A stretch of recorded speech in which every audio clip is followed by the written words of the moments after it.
حج تین طرح کا ہے: افراد، قران اور تمتع۔ افراد یہ ہے کہ آپ نے حج کا احرام باندھا، اب وہاں جا کر آپ کوئی تمتع نہیں کریں گے، یعنی کوئی عمرہ نہیں کریں گے، وہی احرام باندھے رکھیں گے، 8 ذی الحجہ تک جائیں گے، اس کے بعد مکے جائیں گے، وہاں سے منا اور عرفات آ کر پھر واپس آ کر جو ہے یہ افراد کہلاتا ہے، اس کے اوپر قربانی فرض نہیں ہے۔ قران یہ کہلاتا ہے کہ آپ گئے، آپ نے عمرہ کر لیا لیکن احرام نہیں کھولا، وہی احرام چلتا رہا یہاں تک کہ آپ پھر 8 ذی الحجہ کو وہاں سے نکلے اور پھر سارے مناسک ادا کر کے پھر آ کر آپ نے کھولا، اس پہ بھی قربانی فرض نہیں ہے۔ ہاں جنہوں نے تمتع کیا، تمتع اسے کہتے ہیں کہ ایک ہی سفر میں آپ دونوں مزے لوٹ رہے ہیں۔ پچھلے زمانے میں کیا تھا؟ حج کے لیے علیحدہ سفر، عمرے کے لیے علیحدہ سفر، وہاں یہ نہیں تھا۔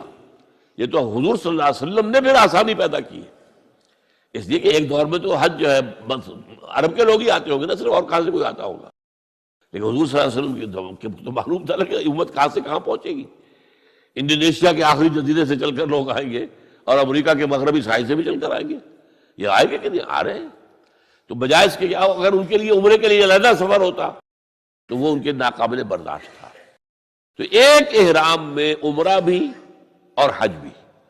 اب ہم تمتع کرتے ہیں، جو بھی یہاں سے جاتا ہے اس کو حج تمتع کہلاتا ہے۔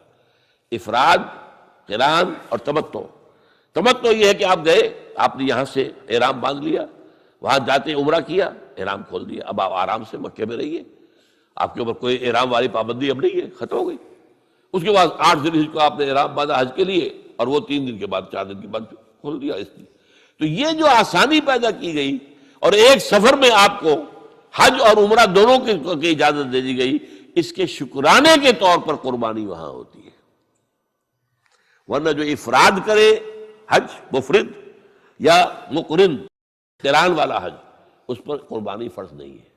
البتہ پوری دنیا میں جہاں مسلمان ہیں صاحب استطاعت پر یہ لازم ہے، واجب ہے، یہ شاعر اللہ میں سے ہے۔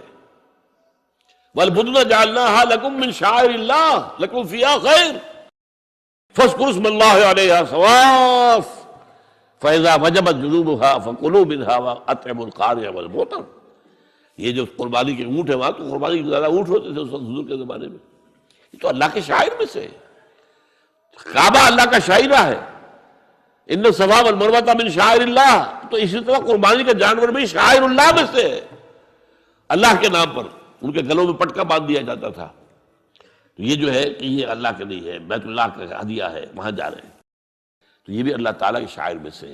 اللہم صلی علی سیدنا محمد النبی الأمی وعلی آلہ وصحبہ